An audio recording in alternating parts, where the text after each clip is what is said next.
Chapter 43. It is January 19th, 1945. I am writing a poem when the doctor enters the sick room. She stands by the door and waits.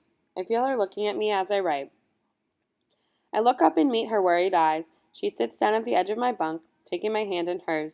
"Riva," she says, "you are going to the factory tomorrow. You have to. The commandant is expecting the inspector soon."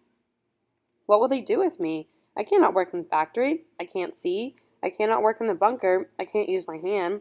"Riva, you will be strong." She turns abruptly and walks out, closing the door to the tiny room behind her. I lie on the straw, waiting restlessly for the shrill sound of the wake-up whistle for 5 o'clock in the morning. As I walk out of the sick room, the icy air hits my face. My legs move unsteadily toward the lines of girls standing in the field. It is time for the head count. I see fearful eyes of the frail girls before me. "Good luck," someone whispers. "Good luck, Riva." Silence. A guard raises her whip.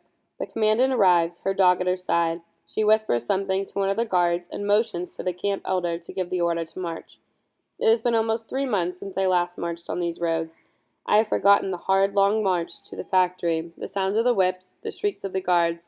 I drag my wooden shoes heavily on the snow-covered road. My feet feel as if they, too, were wooden. "March! March! Do not fall behind!" a guard shouts.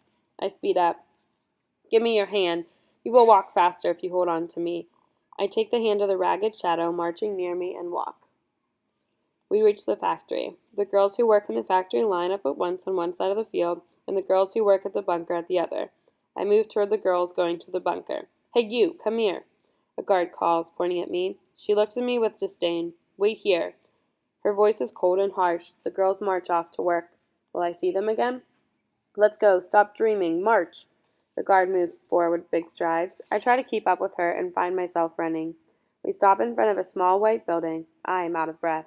The front door is open. We enter a long, narrow hall.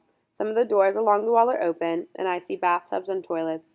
The last door at the end of the hall has a sign that reads, "First Aid." I lean against the wall. The guard stares me.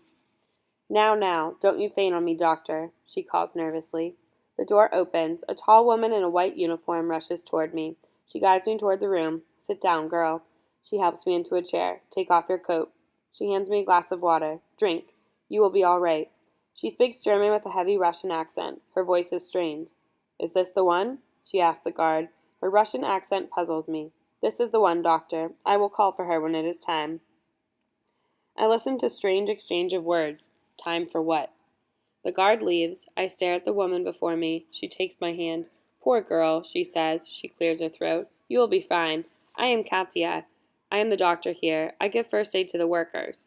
Her light brown hair pulled toward the back of her head adds gentleness to her young face. Her warm voice, her Russian accent soothe me. "You will have wash, sterilize, re-roll the bandages to be reused," she sighs, "and you will wash the bathtubs and toilets out there. The German workers use them." She still holds my hand. "You are very lucky. The Nazi commandant from your camp came here last week. She asked if I could find work for you here. She asked if I could. It is better than the factory or the bunker." She studies the long, red scar on my hand. "She told me about the blood poisoning. You are lucky. You are very lucky." I am Russian. My husband is also Russian, of German ancestors. When the Germans took Russia, they told him he is German and sent him to the front.